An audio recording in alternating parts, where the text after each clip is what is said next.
नमस्कार, लोकमत राजस्थान में आप सभी का स्वागत है। मैं आपके साथ मोनिका राठौड़। ये रुक करेंगे आज की कुछ खास खबरों की ओर। केंद्रीय मंत्री गजेंद्र सिंह शेखावत ने एसआईआर प्रक्रिया को लेकर विपक्ष के सवालों पर करारा जवाब दिया। उन्होंने कहा कि चुनाव आयोग संविधान में मिले अधिकारों के तहत इस कार्य को पूरा कर रहा है। गजेंद्र सिंह शेखावत ने जोधपुर एयरपोर्ट पर मीडिया से बातचीत में कहा कि निष्पक्ष और सच्चिता के साथ चुनाव हो व मतदाता सूची का समय पर पुनरीक्षण होता रहे, ये सब जिम्मेदारी निर्वाचन आयोग की है। संविधान से मिले अधिकारों के तहत निर्वाचन आयोग इस कार्य को पूरा करता है। इसी तहत देश में अनेक बार मतदाता सूची का विशेष गहन पुनरीक्षण हुआ है।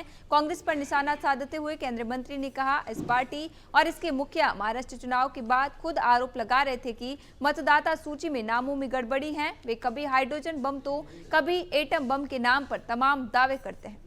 जयपुर में सवाई मानसिंह हॉस्पिटल के ट्रोमा सेंटर का आज मुख्य सचिव वी श्रीनिवास ने दौरा किया। यहां उन्होंने ट्रोमा सेंटर की मौजूदा फैसिलिटी की जानकारी ली और उसमें छोटे मोटे सुधार प्राथमिकता से करने और ट्रोमा सेंटर के बेहतर मैनेजमेंट के लिए प्लान तैयार करने के निर्देश दिए। मुख्य सचिव ने ट्रोमा सेंटर में बने ward, emergency block, surgery unit, operation theatre, waiting hall और यहां होने वाली जांचों की सुविधाओं को मौके पर जाकर देखा।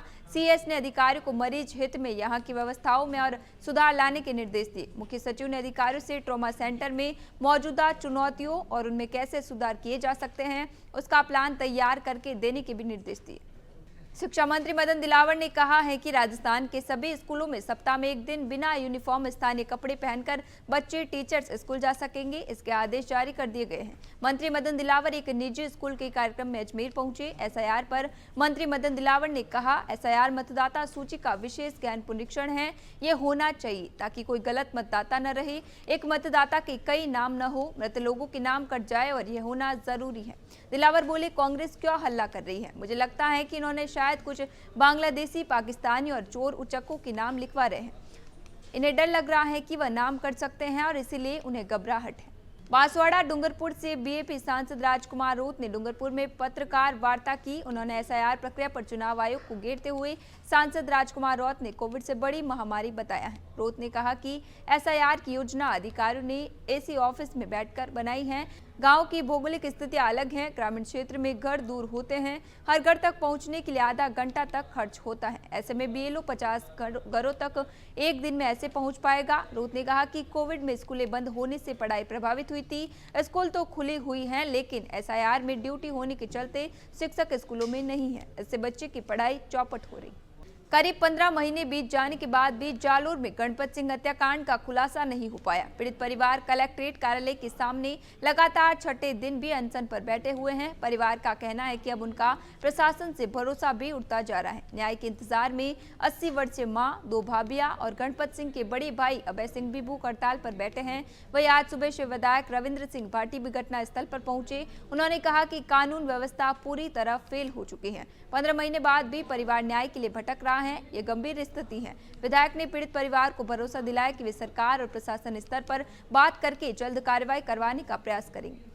जयपुर के निर्जा मोदी स्कूल में 9 साल की स्टूडेंट अमायरा की मौत के मामले में बड़ा खुलासा हुआ है। अमायरा को 1.5 साल से उसकी क्लास के कुछ बच्चे बुली कर रहे थे। एक बच्चे ने उसे गलत इशारा भी किया था। यही नहीं, अमायरा ने एक बच्चे को कुछ बोला, ऐसी गलत बात भी क्लास में फैला दी थी। अमायरा खुशमिजाज और होशियार बच्ची थी, लेकिन लगातार बुलिंग और स्कूल की तरफ से कार्रवाई नहीं होने से उसकी मानसिक स्थिति पर प्रभाव पड़ा। सीबीएसई कमेटी की रिपोर्ट में मां की स्कूल में की गई शिकायत का भी जिक्र है। दरअसल सीबीएसई कमेटी की टीम 3 नवंबर को सरप्राइज इंस्पेक्शन पर स्कूल में गई थी। सीबीएसई ने जांच कमेटी की रिपोर्ट के आधार पर स्कूल को कारण बताओ नोटिस जारी किया है।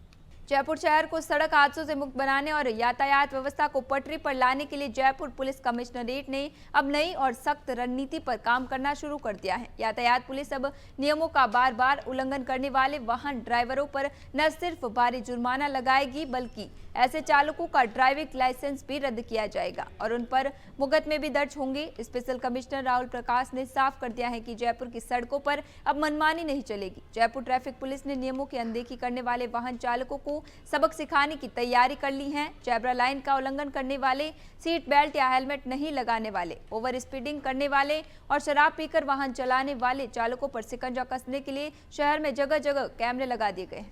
10वीं बोर्ड और 12वीं बोर्ड की परीक्षा में बदलाव हुआ है। 10वीं 12वीं की बोर्ड परीक्षाएं 12 फरवरी से 12 मार्च तक आयोजित होगी। इसके लिए माध्यमिक शिक्षा बोर्ड की ओर से शिविरा पंचांग में आंशिक संशोधन किया गया है। 10वीं 12वीं बोर्ड की परीक्षाओं की नई तिथि माध्यमिक शिक्षा बोर्ड ने जारी की है। 5वीं और 8वीं बोर्ड की परीक्षाएं भी अप्रैल की जगह मार्च में आयोजित होगी। 5वीं 8वीं बोर्ड की परीक्षाएं 12 मार्च से पहले करवाने के दिशा निर्देश जारी किए हैं। माध्यमिक शिक्षा बोर्ड ने बोर्ड की परीक्षाओं को लेकर की तैयारी भी शुरू कर दी है। अभी के लिए फिलहाल इतना ही, फिर लौटेंगे एक नए सच के साथ। तब तक के लिए दीजिए इजाजत। नमस्कार।